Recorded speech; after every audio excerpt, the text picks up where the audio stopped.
Magandang umaga mga kabarangay. Umaga-umaga pa lang, 6:30 pa lang.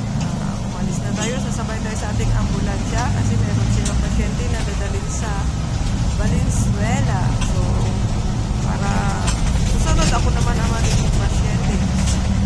So, nandito na po tayo sa kahabaan ng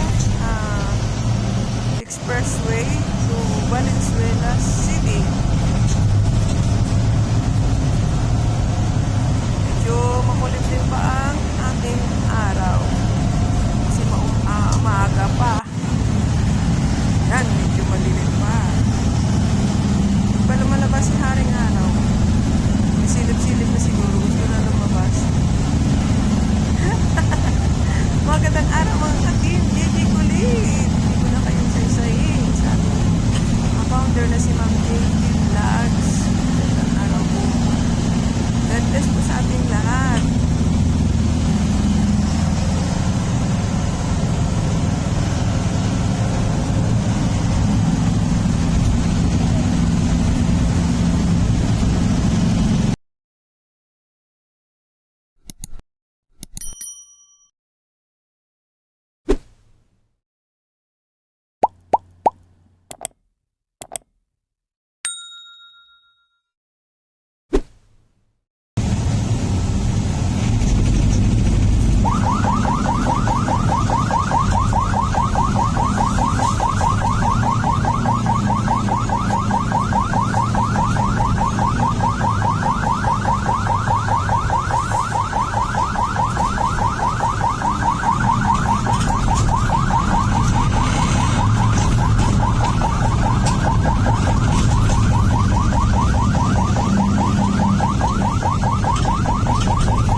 Ay, grabe. Ang daming ano yan, oh, pa-check up.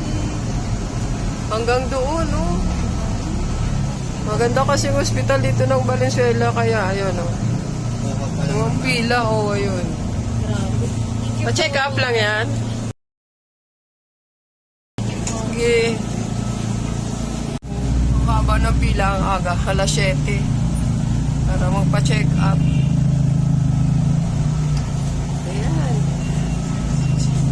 Sila po yung unang pasyente.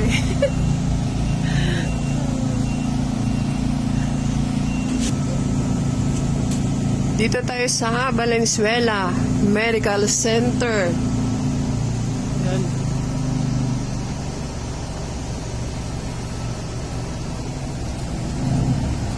Yan, ang daming tao, oh.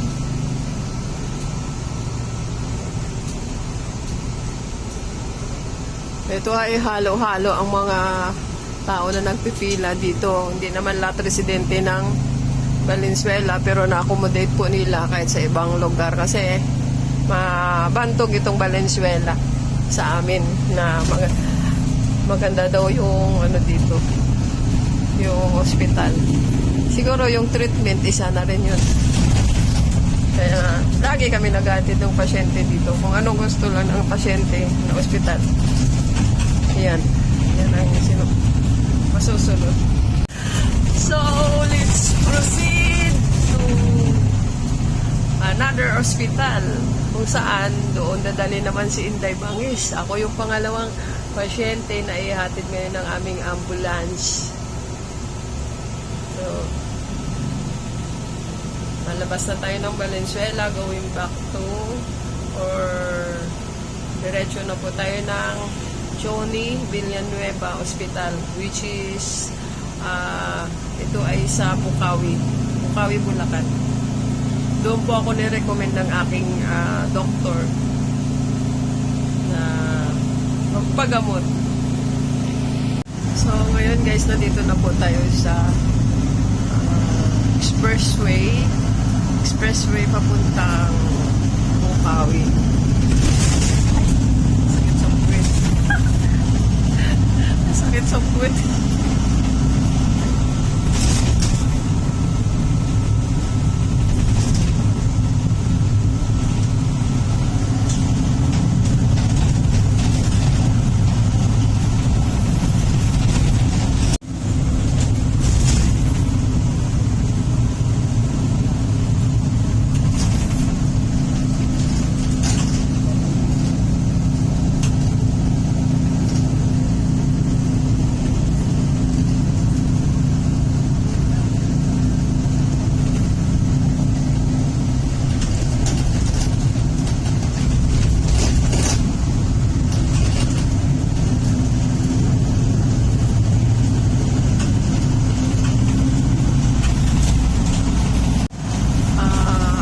Guys, kung hindi nyo naman po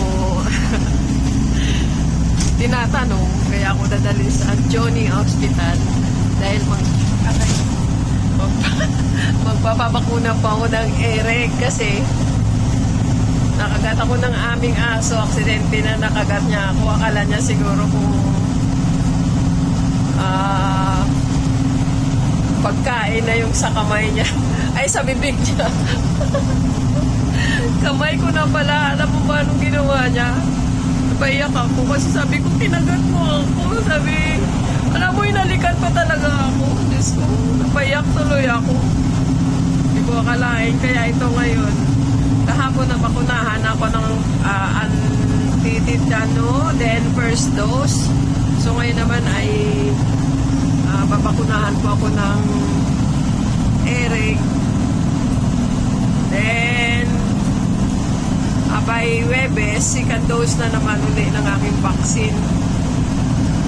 Eh, natatakot ako sa karayom na maliit. Pero sa malaking karayom din po ako natatakot. Joke lang po. Pinapatawa ko lang po kayo.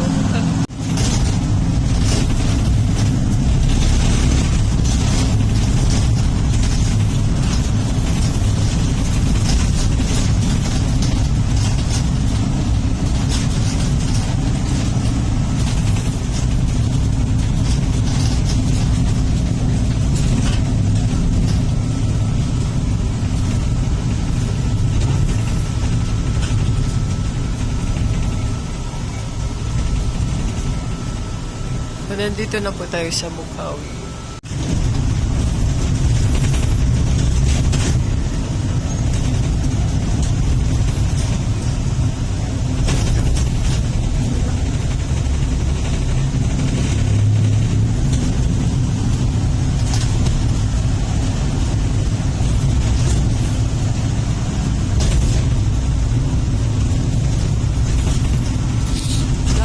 Jogging dito kasi maluwag ang area.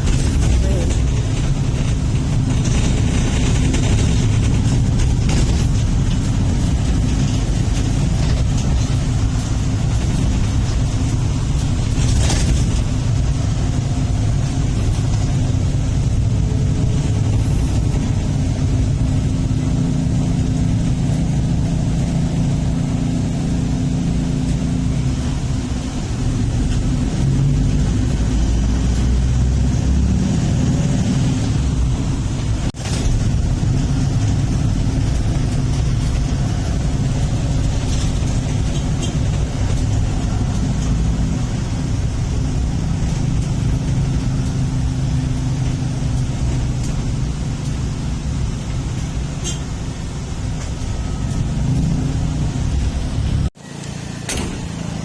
Guys, so nandito na po tayo sa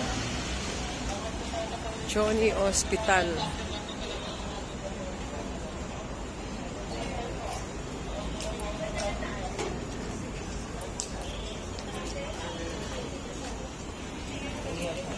Tanong muna tayo dito. So, animal bite dito tayo. Ha? Saan po yung animal bite, sir? Ano na sila ngayon? Nagtatanggap na? Lumuna kayo na lang. Anong gagawin? Dala kayong papel. Ano yan? Bibigyan ko. Hindi kayo kasali dito. Ano sir, may dala akong papel. Idadali mo na dyan. Thank you. Ayun lang na beach.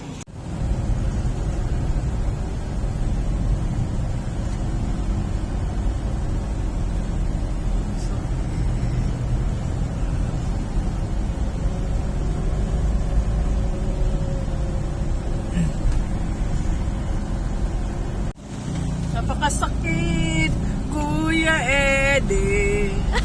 Sakit ang aking daliri. Masakit pala yung irig. Napakasakit.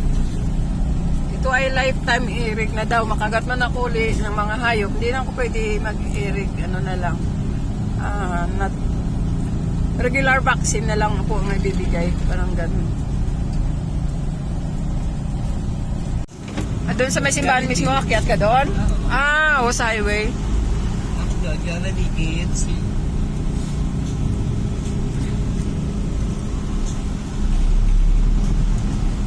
Dati kasi nung nagsisimba kami dito, parang hindi pa nakikita na meron. Yan, dito. As pa dyan, diretso. Ayan na may pangalan, Macdo. May ano sila. Ayan o. May signage. Aray.